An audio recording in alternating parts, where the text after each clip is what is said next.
Every day, Sir Topham Hatt came to the station to catch his train. "Hello," he always said to Thomas. "Don't let the silly freight cars tease you. Remember, you have an important job as a special helper in the train yard."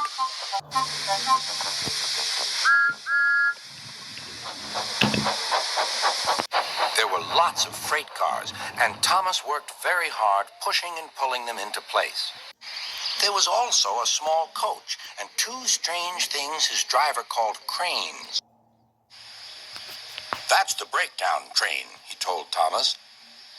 "The cranes are for lifting heavy things like engines and coaches and freight cars." One day, Thomas was in the yard. Suddenly, he heard an engine whistling. "Help! Help!" A freight train came rushing through much too fast.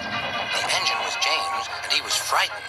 His brake blocks were on fire. "They're pushing me! They're pushing me!" he panted. On, laughed the freight cars. Still whistling, "Help!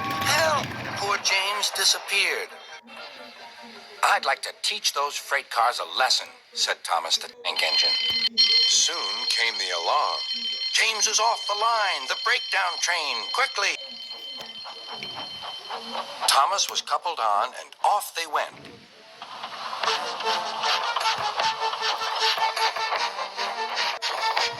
Thomas worked his hardest. "Hurry, hurry, hurry," he puffed. He wasn't pretending to be like Gordon. He really bothered those freight cars and their tricks. "I hope poor James isn't hurt."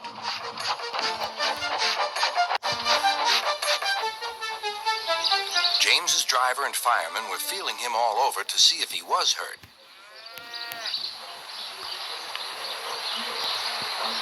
"Never mind, James," they said. "It was those silly freight cars and your old wooden brakes that caused the accident."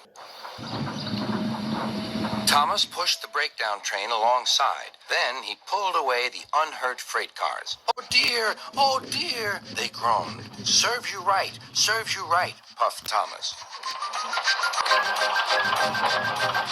He was hard at work, puffing backwards and forwards all afternoon. "This'll teach you a lesson, this'll teach you a lesson," he told the freight cars. And they answered, "Yes, it will, yes, it will."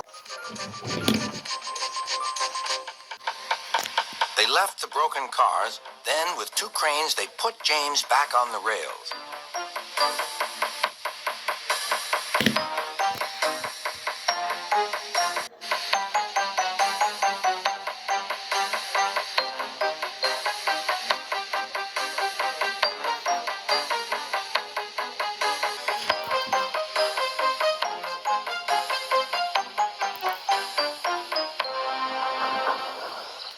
He tried to move, but he couldn't, so Thomas helped him back to the shed.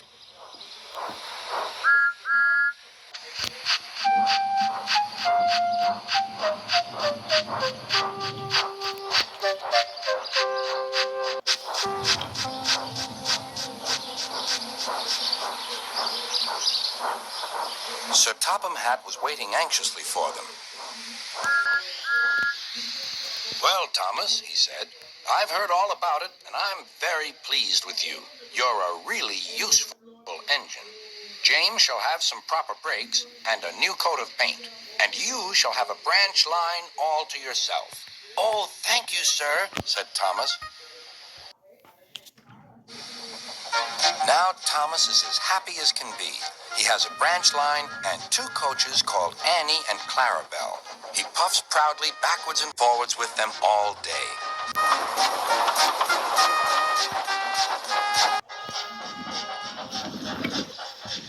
He is never lonely. Edward and Henry stop quite often and tell him the news. Gordon is always in a hurry, but never forgets to say, "Boop, boop," and Thomas always whistles, "Beep, beep," in return.